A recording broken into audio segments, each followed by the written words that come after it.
Friends, welcome back. भैया second engine blow from US है। क्या है second engine blow from US? देखते हैं, वीडियो शुरू करते हैं। वीडियो शुरू करने से पहले अगर आप चैनल पर नए हो और आपने अभी तक सब्सक्राइब नहीं किया तो जल्दी से पहले सब्सक्राइब के बटन और बेल आइकन को क्लिक कर लो ताकि आपको हमारे सारे न्यू वीडियोस के नोटिफिकेशन मिल जाए जैसे हम अपलोड करें। आपको वीडियो पसंद आता है प्लीज लाइक एंड शेयर। चलिए शुरू करते हैं। और दूसरे दो चैनल्स उनको भी सब्सक्राइब कर लेना, लिंक से डिस्क्रिप्शन बॉक्स में, वहां पे भी आपके रिक्वेस्टेड वीडियोस आ रहे हैं।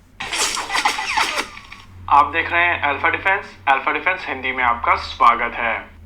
आज के इस वीडियो में हम लोग बात करेंगे भारत के डिफेंस एविएशन प्रोजेक्ट्स के बारे में, जिनको लेकर यूएस की तरफ से एक और ब्लो देने की कोशिश की जा रही है। लेकिन तेजस मार्क 1 प्रोग्राम भारत की एक सक्सेस स्टोरी है, लेकिन भले ही सप्लाई चेन इश्यूज के चलते, लेकिन अमेरिकन इंजन पे डिले के चलते ये सक्सेस स्टोरी धीरे धीरे भारतीय वायुसेना के लिए एक बड़ी परेशानी बनती चली जा रही है। लगभग 2 साल होने जा रहे हैं और जी इस एयरक्राफ्ट के लिए इंजन्स डिलीवर नहीं कर पा रहे हैं और माना जा रहा है कि ये डिले अगले 3 महीनों तक कंटिन्यू रहने वाली।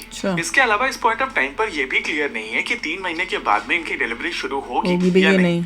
इन सभी चीजों के बावजूद इस समय एचएएल की तरफ से फिर भी एयरक्राफ्ट को बनाकर रखा जा रहा है और आइडिया है कि धीरे ही सही लेकिन इन एयरक्राफ्ट को बनाते रहना चाहिए ताकि बाद में जब ये इंजन्स अवेलेबल होंगे तो इन इंजन्स को लगा अरे कहीं और से ले लो, अगर वो नहीं दे रहा कोई और फिट नहीं होगा क्या? इस ब्लो के चलते भारतीय वायुसेना के लिए जो सबसे बड़ी सक्सेस स्टोरी थी वो धीरे धीरे एक परेशानी बनती चली जा रही है। लेकिन उससे भी बड़ी परेशानी ये है कि आने वाले सभी फ्यूचर प्रोजेक्ट्स के लिए पावर प्लांट बनने वाला GF414 इंजन आने वाले समय में भारतीय वायुसेना के लिए फर्दर परेशानी बन सकता है। देखिए, ये चीज क्लियर है कि तेजस मार्क 2 और आमका मार्क 1 GF414 इंजन के बेसिस पर बनाए जाएंगे और इन एयरक्राफ्ट प्रोग्राम में तेजस मार्क 1 वाली परेशानी ना हो, इस वजह से इन इंजन को भारत में असेंबल करने की प्लानिंग की जा रही है। भारत और यूएस के बीच में इन इंजन की भारत में असेंबली को लेकर अंडरस्टैंडिंग बन चुकी है और आइडिया था कि जैसे ही डोनाल्ड ट्रंप ऑफिस में आएंगे वैसे ही इन इंजन को लेकर एक डील साइन हो जाएगी।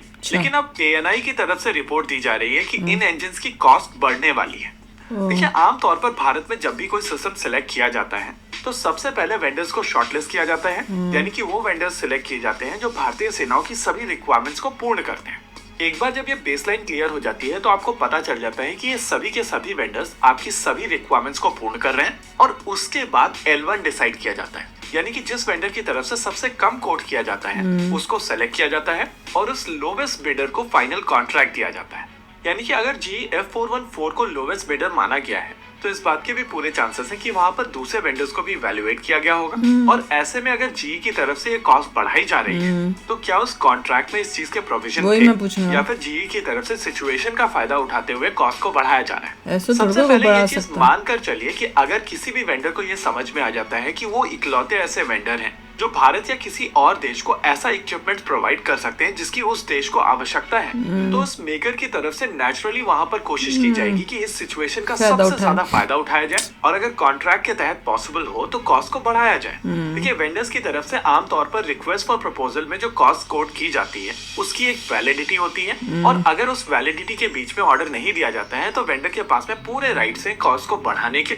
और अगर किसी वेंडर को ये चीज पूरी तरीके से पता है कि आपके सभी फ्यूचर प्रोजेक्ट काफी हद तक उनके इंजन के ऊपर डिपेंडेंट है और आपके पास में बहुत ज्यादा दूसरे ऑप्शंस नहीं है, तो नेचुरली वो उस सिचुएशन का फायदा उठाएंगे। इसके अलावा आपको यहाँ पर ये भी समझना पड़ेगा कि अगर वेंडर को समझ में आ जाता है कि आपको उस वेंडर की डेस्परेटली रिक्वायरमेंट है तो वो अपने इक्विपमेंट की कॉस्ट बढ़ाते हैं और हम लोगों ने हिस्टोरिकली देखा है कि भारत के साथ में हर एक मेकर की तरफ से यही किया जाता है। मिराज 2000 के अपग्रेड के दौरान फ्रांस ने ये चीज की थी। इनिशियली जब भारत सुपर सुखोई के ऊपर काम कर रहा था तब रशिया की तरफ से यही चीज की गई थी और ANI की इस रिपोर्ट के हिसाब से अमेरिकन भी आने वाले समय में यही चीज करने वाले हैं। देखिए, ये चीज आपको समझनी पड़ेगी कि जब भी किसी मेकर को ये समझ में आ जाएगा कि आपको उनकी डेस्परेटली रिक्वायरमेंट है तो वो आपका फायदा उठाएंगे और ये चीजें कॉन्फ्लिक्ट के दौरान हो जाती है। हम लोगों को स्टोरीज बताई जाती हैं कि एक मिडिल ईस्टर्न पावर ने भारत को ऐसे वेपन सिस्टम सप्लाई किए थे जो भारत को डेस्परेटली चाहिए थे, लेकिन कोई भी ये नहीं बताता है कि उनकी कॉस्ट लगभग दुगनी चार्ज की गई थी। ओवरऑल यहाँ पर कहा जा सकता है कि आने वाले समय में हर एक मेकर की तरफ से कोशिश की जाएगी कि भारत का फायदा उठाया जाए और इसी वजह से लगातार हम लोग कहते आए हैं कि भारत को आत्मनिर्भर होना पड़ेगा। ये बात सच है कि इंजन टेक्नोलॉजी कॉम्प्लेक्स है और अकेले भारत के लिए इनको बनाना अभी मुश्किल है, लेकिन अगर भारत इस पॉइंट ऑफ टाइम पर 3 इंजन प्रोग्राम इनिशिएट करता है तो ये एक ऐसा सेगमेंट है जिसको भारत आने वाले समय में एड्रेस कर सकता है और ये 3 इंजन प्रोग्राम होंगे तेजस मार्क 1 का इंजन, तेजस मार्क 2 का इंजन और आमका मार्क 2 का इंजन। मार्क 1 और मार्क 1A के इंजन के लिए कावेरी प्रोग्राम को एज सच खाली इंप्रूव करने की आवश्यकता है। वहीं मार्क 2 रिक्वायरमेंट के लिए एक पूरा का पूरा नया इंजन प्रोग्राम इनिशिएट करने की आवश्यकता पड़ेगी। रही बात आर्म का मार्क 2 की, तो वहां पर कोड डेवलपमेंट वाला प्रोसेस इनिशिएट किया जा सकता है, लेकिन भारत को एक्सेप्ट करना पड़ेगा कि जब तक भारत अपना खुद का इंजन प्रोग्राम इनिशिएट नहीं करेगा तब तक इस तरीके की आर्म ट्विस्टिंग चलती रहेगी। वैसे इस पॉइंट ऑफ टाइम पर हम लोगों को ये भी पता नहीं है कि एक्चुअली आर्म ट्विस्टिंग हो रही है कि या भारत सरकार की तरफ से इस प्रोग्राम को इतना डिले कर दिया गया है कि नेचुरली इसकी कॉस्ट बढ़ी है। एनीवेज, इसको लेकर क्लैरिटी आने वाले समय में ही मिलेगी, लेकिन किसी भी सूरत में अगर भारत अपना खुद का प्रोग्राम इनिशिएट करता है तो उसके रिजल्ट्स भारत के लिए ज्यादा स्ट्रेटेजिक होंगे। इसी के साथ आज के इस वीडियो में रखते हैं केवल इतना ही। वीडियो को अंत तक देखने के लिए धन्यवाद। देखते रहिए अल्फा डिफेंस। वाह, अब पता चल रहा है कि खाली ये जी कंपनी ही नहीं कर रही, हर कंट्री ने इंडिया के साथ ये किया है। पर न्यूज वाले थोड़ी कोई बताते हैं, जितने भी न्यूज देखो वो तो ऐसे दिखाते हैं कि बड़ा एहसान हुआ, बड़ी अच्छी फ्रेंडशिप है, उन्होंने हमको दे दिया। फ्रांस तक ने किया हुआ है, रशिया तक ने किया हुआ है। जी है, it is not US government, अपनी पब्लिक कंपनी वो है, तो एक प्राइवेट मगर है। ये कॉन्सेप्ट जो है हर बिजनेसमैन करता है। It's not just any businessman अगर हो रहा है जो आपको कोई मतलब कुछ भी बेच रहा हो, करता है वो, तंग करता है। मतलब कोई भी इंसान अगर कोई आप कैसे ईंटें भी बेच रहा हो वो भी यही करेगा कि अगर आपको ईंट चाहिए और आप ही ईंट सप्लाई कर सकते हैं तो इंक्रीज करेगा। ये तो बेसिक कॉन्सेप्ट ऑफ बिजनेस और है। एट दिस पॉइंट उनको दिख और रहा है जब कि इंडिया बेचेगा तो इंडिया भी यही करेगा। दैट्स सभी करते हैं। बट क्वेश्चन ये था, इन्होंने ये हाईलाइट किया कि अपना इंजन नहीं हो तो कितनी तकलीफ होती है, वही दिख रहा है। और देखो ये जो बोल रहे हैं उनको दिख भी रहा होगा जी को कि भैया प्लेन ये बना के रख रहे हैं, अब और कुछ फिट हो नहीं सकता अब, क्योंकि बनाया उनके इंजन के हिसाब से होगा, तो उन्हें पता है कि अब जरूरत है। तो उस पेपर वो कह रहे, इसमें ये भी बोला है कि पक्का नहीं है कि ये डिले जी की वजह से हो रहा है कि क्योंकि इंडिया के अंदर ही बनाने में इतना टाइम लगा दिया कि अब वो ये प्रॉब्लम हो रही है सप्लाई करने की। देखिए वो तो कॉन्ट्रैक्ट साइन हो चुका है, तो इंजन तो आएंगे, आने हो, क्योंकि कॉन्ट्रैक्ट को ब्रेक नहीं करेगा।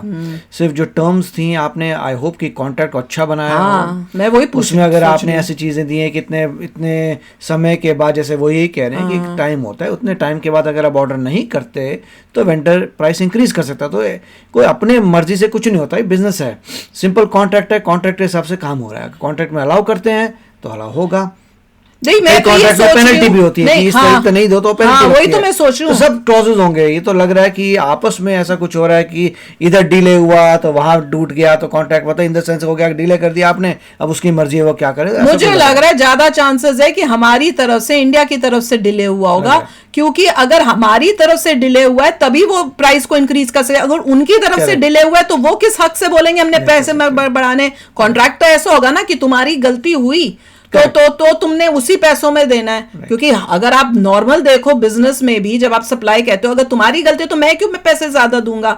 हाँ, अगर मेरी गलती है कि मैं टाइम पे नहीं ले पाया तुमसे किसी वजह से, तो होना चाहिए लॉजिक। अगर आप मैन्युफैक्चरिंग चीजों में है तो आपको पता होगा कि जो भी शॉप फ्लोर होता है वो खाली नहीं बैठा होता है, बैक टू बैक काम चल रहा होता है। तो मान लीजिए उनके पास कोई फ्री टाइम स्लैक था, उसमें उन्होंने कहा कि हम बना सकते हैं, मगर आपने ऑर्डर नहीं दिया। आप जब ऑर्डर दे रहे हो तो मैं ऑलरेडी 25 चीजें बना रहा हूँ, तो इसलिए आपका नंबर बाद में आएगा। ये बेसिक कॉन्सेप्ट है, जिसको मैन्युफैक्चरिंग के बारे में पढ़ा है, शॉप फ्लोर में काम कैसा होता है। तो यही बात है कि जो भी है ये लीगली हो रहा है, क्योंकि अगर ये लीगली कॉन्ट्रैक्ट से गड़बड़ होती है तो अभी तक इंडिया सू कर चुका होता है, उसे कोर्ट में लेके जा चुका होगा और 1000 जो फीस वगैरह सब पेनल्टी मार चुका होगा। तो इसलिए नहीं हुआ क्योंकि कॉन्ट्रैक्ट के हिसाब से ही काम हो रहा है। बिल्कुल।